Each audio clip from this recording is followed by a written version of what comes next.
Henry Law, Class 12th, Solution Chapter 2nd, Chapter Solution, Explanation of Henry Law and its uses with example. Uses of Henry Law. Henry law के according यहाँ पे ये explain करेंगे कि Henry ने किस तरह से एक्सप्लेन किया था कि जो मतलब प्रेशर होता है, जो गैस का प्रेशर होता है और जो उसमें मॉलिक्यूल नंबर होते हैं उसका एक रिलेशन होता है। उसके अकॉर्डिंग हेनरी ने एक्सप्लेन किया है कि जो मोल नंबर होता है, mole number is equal to pressure upon Henry या हेनरी कांस्टेंट। तो यहाँ इसमें रिलेशन दिखाएंगे, देखो किस तरह दिखाया गया है। तो देयर आर गिवन कंटेनर, एक कंटेनर गिवन है, यहाँ पर लिक्विड के साथ साथ गैस मिक्स है। क्या है ये? गैस। तो ये दिखाना चाह रहा है, ये एक है piston, piston. Effect of pressure on solubility, ये कहना चाह रहा है मतलब सोलिबिलिटी, लिक्विड के अंदर गैस का मिक्स होना। तो effect of pressure solubility of gas, the concentration dissolved gas is proportional to pressure of above। तो यहाँ पर जो दिखाया गया प्रेशर दिखाया गया, yes. Now we will consider, meaning ये है कि गैस के अंदर गैस के अंदर लिक्विड या लिक्विड के अंदर गैस को मिक्स किया जाएगा। तो यहाँ पर अप्लाई होगा प्रेशर। तो यहाँ पर ये प्रेशर जो पिस्टन नीचे की तरफ जाएगा, जब पिस्टन नीचे की तरफ जाएगा तो क्या होगा, गैस लिक्विड के अंदर मिक्स होने की कोशिश करेंगे। यहाँ गैस लिक्विड के अंदर मिक्स होती है। तो कहना चाह रहा है Henry was first person to give the quantity relation between pressure and solubility, मतलब सोलिबिलिटी और प्रेशर का एक रिलेशन दिया उन्होंने, of a gas in a solvent which know as Henry law. तो वो हेनरी लॉ जो होता है उसमें ये बताया गया कि सोलिबिलिटी ऑफ गैस, गैस की सोलिबिलिटी और प्रेशर में एक रिलेशन होता है। तो यहाँ दिखाना चाह रहा है कांस्टेंट टेम्परेचर, ये कहना चाह रहा है at constant temperature the solubility of gas, solubility of a gas in a liquid is directly proportional to partial pressure. जो पार्शियल प्रेशर के क्या था, डायरेक्टली प्रोपोर्शनल होता है। लेकिन ये आपको ध्यान रहे जो टेम्परेचर वो क्या है, फिक्स है, ठीक है। Of a gas present above, of a gas present above, मतलब जो ऊपर जो गैस होती है, ये ऊपर की तरफ यहाँ पर दिखाया गया है, ऊपर की तरफ एक गैस है। तो अबव उस गैस का प्रेशर है, ऑफ गैस अबव प्रेशर, मतलब pressure above surface of the liquid, liquid की सरफेस पर और सॉल्यूशन की सरफेस पर। तो अकॉर्डिंग टू डाल्टन, तो Dalton a contemporary of Henry law या Henry also concluded identified that. तो इसके बाद में मोल फ्रैक्शन ऑफ गैस, तो मोल फ्रैक्शन मैंने बताया था आपको कैसे होता है। Mole fraction of gas in solution is proportional to partial pressure. जो पार्शियल प्रेशर होता है उसके क्या होता है, प्रोपोर्शनल होता है ऑफ गैस ओवर सॉल्यूशन, ये कहना चाह रहा है मोल फ्रैक्शन ऑफ गैस का mole fraction in a solution या in the solution is proportional to partial pressure. जब मोल फ्रैक्शन होता है, जैसे सोलिबिलिटी की बात की थी, तो इसी तरह से mole fraction directly proportional to partial pressure of gas over solution, जो सॉल्यूशन के ऊपर है। We can say also that partial pressure of gas is vapour phase P.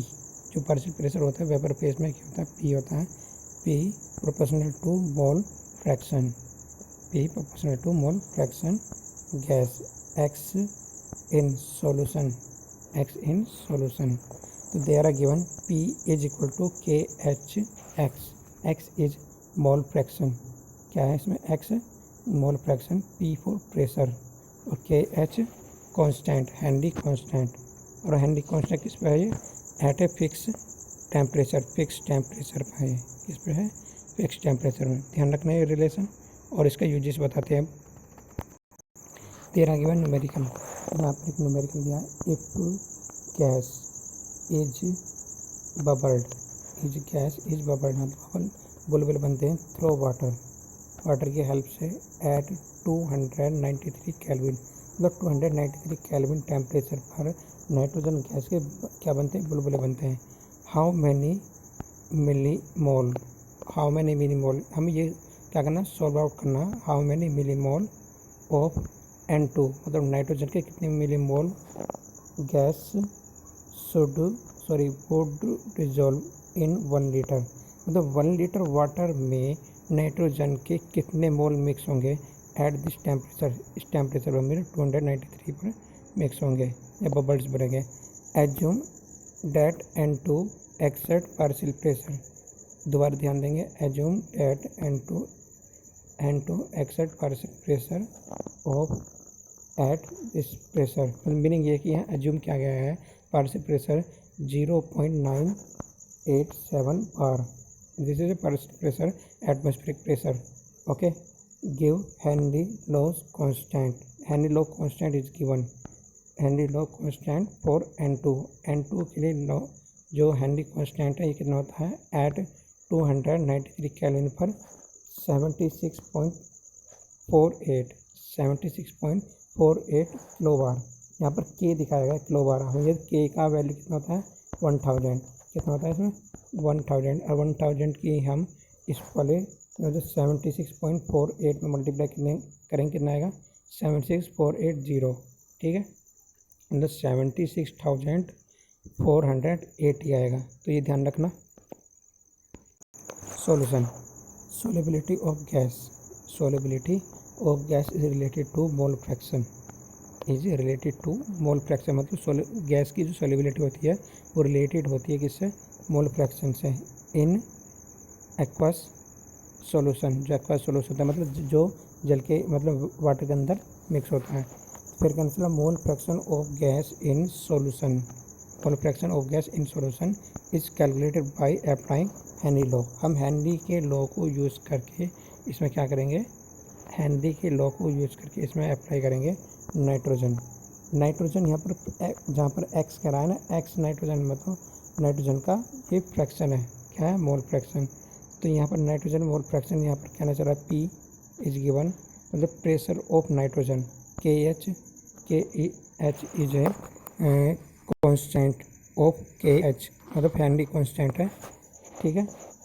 तो यहाँ दिखाएंगे 0.87 बार अपॉन 76,480 बार। मैंने बोला था ना चेंज हो जाएगा, ये दिखाया था अभी थोड़ी देर पहले कि किलो बार है, इसका रिलेशन ये निकल कर आया, ठीक है। फिर क्या चला, एज 1 लीटर ऑफ वाटर, या 1 लीटर वाटर है कंटेन 55.5 मोल ऑफ इट, मतलब 1 लीटर वाटर में 55.5 मोल को कंटेन करता है। देयरफॉर N रेस्पेक्टिव या N represent number of mole, जहाँ पर N जो क्या करेगा, रिप्रेजेंट करेगा number of mole of N2 in solution, yes we consider N2, okay. N2 is equal to, मतलब यहाँ पर नाइट्रोजन का फ्रैक्शन है, is equal to N mole. Suppose करो नाइट्रोजन के हमने कितने मोल लिए इसमें N, तो जो वाटर है, वाटर प्लस नाइट्रोजन के इन दोनों के मोल ऐड होने की कोशिश करेंगे, तो यहाँ पर N मोल ऑफ नाइट्रोजन और 55.5 mole of water. 1 litre water में हमने कितनी नाइट्रोजन ऐड की है ये उसके बारे में कहना चाह रहा है। तो यहाँ पर ये जो है ना N mole plus 55.5 mole is equal to N upon 55.5, ये दिखा दिया। तो यहाँ क्लियर करना चाहता हूँ, पेज जो मतलब मैथमेटिकली क्वांटिटी थी बाइनोमियल्स में बताया था कि N is denominator, N is a denominator, neglect हो जाएगा एज इट इज, क्या है यहाँ पर 55.5 से कम है वैल्यू किसकी, N की, जो नंबर ऑफ मोल है नाइट्रोजन के, यहाँ पर N की वैल्यू कम है 55.5 की से, वो तो बहुत ही कम है, ठीक है। अब इसमें डायरेक्टली रिलेशन निकालेंगे N upon 55.5 is equal to, ये वैल्यू दी है, अभी हमने ऊपर दिखाया, अभी सॉल्व करा है, यह है ना 1.29 10⁻⁵ जो ऊपर सॉल्व किया था, ध्यान करो ये वैल्यू जो है, ठीक है।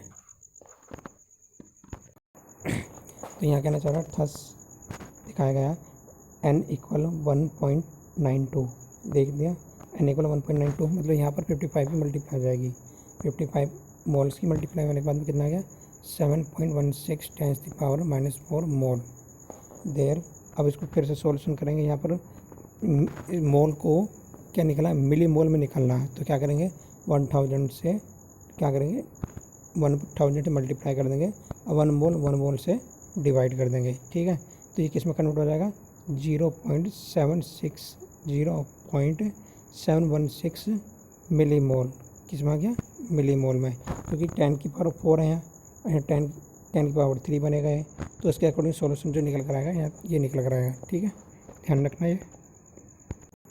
Use of Henry law find करती है सेवरल एप्लीकेशन को इन इंडस्ट्री में, मतलब हेनरी का जो लॉ होता है वो सेवरल करती है या प्रोवाइड करती है application in industry, explain some biological phenomena, हमारे बायोलॉजिकल फिनोमेना में भी डिपेंडेंट होती है कुछ पॉइंट्स, नोटेबल अमंग दीज जैसे कि नीचे दिखाया गया है। यह कहना चाह रहा है इंक्रीज सोलिबिलिटी ऑफ CO2, मतलब CO2 की सोलिबिलिटी इंक्रीज करने के लिए क्या करते हैं हम, जो कोल्ड ड्रिंक होती है, सॉफ्ट ड्रिंक या कोल्ड ड्रिंक या सोडा वाटर बोल देंगे, सोडा वाटर बोतल is sealed under high pressure, उस बोतल को हाई प्रेशर में सील किया जाता है जिसकी वजह से कार्बन डाइऑक्साइड उस लिक्विड के अंदर क्या हो जाए मिक्स हो जाए। अब यहाँ पर कहना चाह रहा है स्कूबा डाइवर जैसे समुद्र के अंदर जाते स्कूबा डाइवर होता है, या मतलब समुद्र के अंदर जाने के बाद में वो गोताखोर बोलते हैं, जिसको हम मस्कोप हाई कंसंट्रेशन, मतलब high concentration of dissolve gases with breathing air pressure. तो एयर प्रेशर हमारे जो गोताखोर होते हैं, स्कूबा डाइवर होते हैं, मतलब समुद्र के अंदर जाएंगे तो वेरी हाई प्रेशर, मतलब उसका जो अंदर जाने के बाद प्रेशर होगा तो क्या होता है वो हमें लंग्स पर इफेक्ट डालता है, और वहाँ की सोलिबिलिटी इंक्रीज़ करने के लिए, मतलब ऑक्सीजन के सिलेंडर के अंदर जो सिलेंडर होता है उसके अंदर नाइट्रोजन गैस होती है और हीलियम गैस होती है। हीलियम गैस इसलिए मिक्स करते हैं क्योंकि वो इनर्ट गैस होती है, ठीक है। तो उसी के बारे में बताना चाह रहा है अंडर इंक्रीज प्रेशर, ये कहना चाह रहा है इंक्रीज प्रेशर इंक्रीज सोलिबिलिटी, तो सोलिबिलिटी इंक्रीज होगी of atmospheric gas in blood when diver come toward surface, जो सरफेस पे मतलब नीचे से ऊपर की तरफ आता है तो क्या होता है वहाँ पर वो नीचे से ऊपर की तरफ आता है तो उसको वाटर जो है क्या करते हैं, वाटर का प्रेशर हाई होता है, उसका प्रेशर कम होता है तो उसको ऊपर धकेलती है, तो उस टाइम पे ज़्यादा एनर्जी खर्च करने की जरूरत पड़ती है। तो यहाँ कहना है सरफेस प्रेशर ग्रेजुअली डिक्रीज, तो उस टाइम पे क्या होता है प्रेशर ग्रेजुअली डिक्रीज घट जाता है। In this release dissolve gas and lead formation bubble, तो इस सिचुएशन क्या होता है गैस डिजॉल्व होती है, लीड करती है फॉर्मेशन ऑफ बबल को लीड करती है, मतलब बबल्स निकलते हैं ना, जब ऑक्सीजन लेते हैं तो बबल्स बाहर निकलते हैं ऑफ नाइट्रोजन इन ब्लड, वो हमारे ब्लड के अंदर भी जाती है, नाइट्रोजन गैस क्या होती है हमारे ब्लड के अंदर भी जाती है। तो this block capillary creates a medical problem, वो हमें एक मेडिकल प्रॉब्लम कर सकती है, इसलिए इसके अंदर हीलियम गैस को ऐड करते हैं, क्या करते हैं उसके अंदर हीलियम गैस भी ऐड की जाती है, इससे ज़्यादा प्रॉब्लम ना हो और गोताखोर आसानी से उसको सर्वाइव कर सके, ठीक है।